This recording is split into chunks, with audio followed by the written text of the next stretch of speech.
ഇനി എന്നെ നന്ദന കിളവാന്ന് വിളിച്ചിട്ടുണ്ടെങ്കിൽ അവളുടെ വിനാശമാണെന്നാണ് അപ്പോൾ ജിൻഡോ പറയുന്നത്. ഒട്ടും ഇഷ്ടമല്ല അങ്ങനെ വിളിക്കണത്. എന്നെ അങ്ങനെ ഇപ്പൊ അവള് വിളിക്കണ്ട. ഇനി അവള് വിളിച്ച അവള് ശരിക്കും വിവരം അറിയോ എന്റെ കയ്യിൽ നിന്ന്. ഞാൻ സമ്മതിക്കില്ല എന്നൊക്കെ പറഞ്ഞ് വളരെ കലിപ്പിലാണ് ജിൻഡോ. ഇന്നിപ്പോ നന്ദനെ അപ്പൊ ജിൻഡോനെ കിളവാന്ന് വിളിക്കുകയുണ്ടായി. സംഭവിച്ചത് എന്താണെന്ന് വെച്ചാൽ ഇവർക്ക് ടാസ്ക് കടന്നിട്ടുണ്ടായിരുന്നു. Ticket to finale bonus task കടന്നിട്ടുണ്ടായിരുന്നു. തന്നെയും അതുപോലെ റസ്മിനും ജിൻഡോയും ഒരു ഗ്രൂപ്പാണ്. അപ്പൊ കുറച്ച് നമ്പർ ഓർത്ത് വെച്ചിട്ട് അത് കൺഫെഷൻ റൂമിൽ ചെന്ന് പറയണം. അതായിരുന്നു ടാസ്ക്. 10 നമ്പർ വെച്ച് ഓരോരുത്തരും ഓർത്ത് വെക്കാൻ അവർ പ്ലാൻ ചെയ്തിട്ടുണ്ടായിരുന്നു.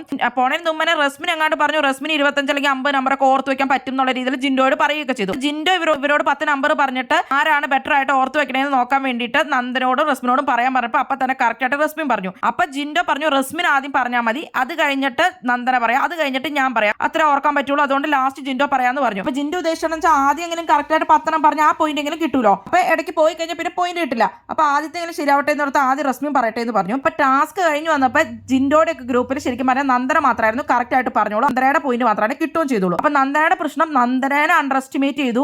നന്ദന നന്നായിട്ട് ഗെയിം കളിക്കും എന്നുള്ളത് മനസ്സിലാക്കാണ്ട് നന്ദനയ്ക്ക് നല്ല കഴിവുണ്ട്, നന്ദനെ അണ്ടർ എസ്റ്റിമേറ്റ് ചെയ്തു, നന്ദനയാണല്ലോ ഇപ്പൊ ശരിയാക്കിയത്. അപ്പൊ ജിൻഡോ ചേട്ടൻ ആ രീതിയിലാണ് എന്നെ കണ്ടത് എന്നൊക്കെയുള്ള രീതിയിൽ നന്ദന പറഞ്ഞു. അപ്പൊ അതാണ് അവിടെ പ്രോബ്ലം ആയത്. നന്ദന അപ്പൊ അത് അപ്സരോടും സായോടും സിജോയോടും ഒക്കെയാണ് പറഞ്ഞത്. അത് കഴിഞ്ഞിട്ട് അവര് ജിൻഡോനെ വിളിച്ച് സംസാരിക്കുകയുണ്ടായി. അപ്പൊ ജിൻഡോ പറഞ്ഞു ഞാൻ ഇങ്ങനെയാണ് ഉദ്ദേശിച്ചത് എന്നുള്ളത്, അല്ലാണ്ട് അണ്ടർ എസ്റ്റിമേറ്റ് ചെയ്തൊന്നും അല്ല, അത് പറഞ്ഞാലുള്ള ഒരു സംഭവമാണ് എന്നൊക്കെ രീതിയിൽ പറഞ്ഞു. പുള്ളി ആ രീതിയിലാണ് അത് ഉദ്ദേശിച്ചത്. പക്ഷെ അത് കഴിഞ്ഞിട്ട് അപ്പം ജിൻഡോനെ കിളവാന്ന് വിളിക്കുകയുണ്ടായി നന്ദന.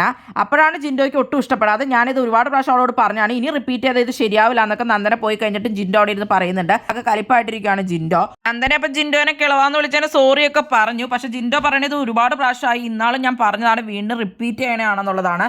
ഇനി ഞാൻ ഒട്ടും സമ്മതിക്കില്ല എന്നൊക്കെയാണ് ജിൻഡോ പറയുന്നത്. അവളുടെ വിനാശമാണ് ഇനി എന്നൊക്കെ പറയുന്നുണ്ടായിരുന്നു ജിൻഡോ.